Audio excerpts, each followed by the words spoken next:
Naruto est un manga avec un univers de personnages très large et développé.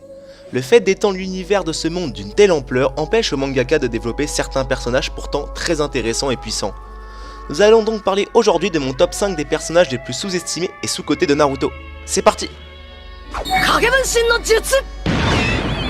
A la 5ème place, nous avons Hiruzen Sarutobi, qui est un ninja extrêmement performant et reconnu comme le meilleur de sa génération par le second Hokage en personne. C'est un ninja les plus complets en termes de ninjutsu de tout le manga, d'où son surnom de dieu des shinobi.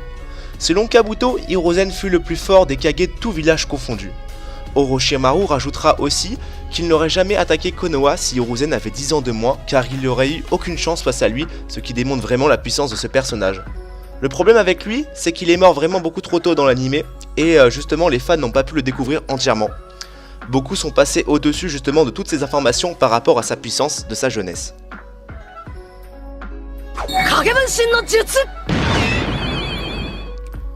On enchaîne à la 4ème place avec Namiyashi Raido, qui est un personnage vraiment très peu connu dans l'œuvre Naruto par rapport à tous ceux que je vais vous présenter dans ce top. Je trouve personnellement que ce personnage est vraiment sous-estimé. Cela commence avec le fait que Raido et son coéquipier se soient fait battre lors d'un combat contre les Kartei d'Oto, qui étaient des ninjas vraiment d'élite disposant de la puissance de la marque maudite d'Orochimaru.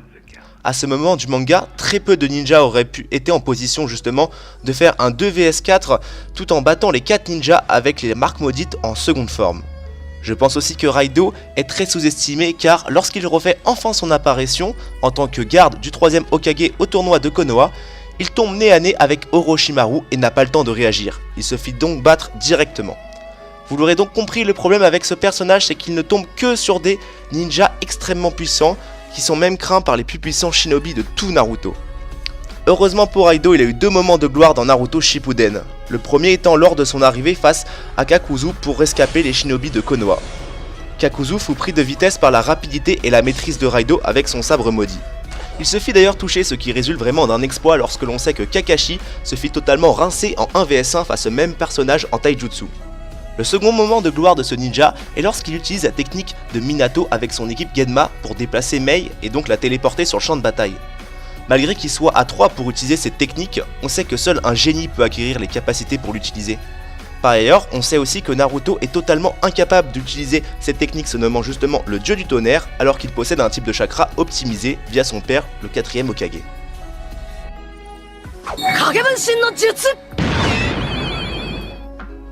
À la 3ème place, nous avons Mifune. Mifune est le chef du pays de fer et donc des samouraïs. Il excelle dans le kenjutsu qui consiste en fait au maniement d'un sabre. Il maîtrise toutes les techniques traditionnelles de samouraï, notamment la combinaison de chakras avec le tranchant d'une lame. De plus, Mifune est d'une agilité vraiment surprenante pour son âge et maîtrise vraiment parfaitement le combat à l'épée, capable même de dépasser Sasuke Uchiwa dans ce domaine. C'est un personnage très peu mis en avant dans l'œuvre et c'est donc pour ça que les gens ont tendance à l'oublier, voire le sous-estimer.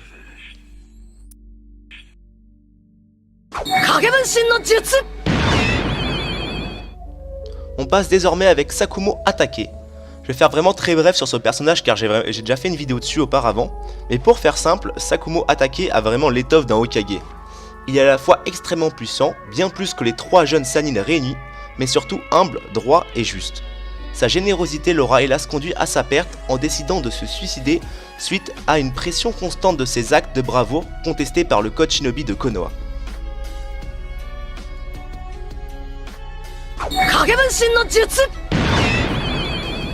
A la première position, nous avons Kagami Uchiwa. C'est un personnage très peu mentionné dans le manga que seuls les vrais fans connaissent. Je parle également de lui dans ma vidéo Naruto Story épisode 2 si cela vous intéresse. Pour faire bref avec Kagami, en fait il n'est nommé que 2 fois dans le manga. La première fois, par Shisui qui dira que son genjutsu n'arrive pas à la cheville de celui de son ancêtre Uchiwa.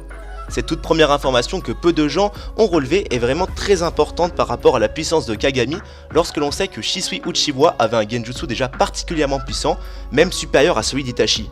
Il est donc très probable que Kagami Uchiwa possède les plus puissantes techniques en genjutsu de tout le manga Naruto. De plus, la seconde fois où Kagami est mentionné est par Danzo qui dira que Kagami était un ninja juste et extrêmement puissant qui lui sauva la vie lors de la seconde grande guerre ninja. Le problème avec ce personnage c'est qu'il est tellement puissant et peu connu que l'auteur n'a pas voulu nous dire comment il est mort, même si c'est sûrement suite à une contraction d'une maladie, vu que je ne vois pas vraiment d'autres possibilités. Pas mal de fans placent donc Madara et Itachi comme les plus grands génies de leur clan, alors qu'ils oublient celui qui possède les Sharingan les plus puissants en termes d'illusion et de torture mentale, se nommant donc Kagami Uchiwa. Voilà, la vidéo est terminée, j'espère qu'elle vous a plu, elle m'a pris vraiment pas mal de temps. Autant par rapport au montage que même au tri de tous les personnages, parce que quand même c'est pas les seuls à être sous-estimés, il y en a plein d'autres. D'ailleurs j'ai mis quelques petites photos au début pour voilà, vous montrer les autres. Il y a aussi Shisui, enfin, il y a un paquet de façons. N'hésitez pas aussi à laisser en commentaire le nom d'un personnage que vous trouvez sous-estimé et que je n'ai pas mentionné dans cette vidéo. Sur ce, ciao tout le monde, allez bye.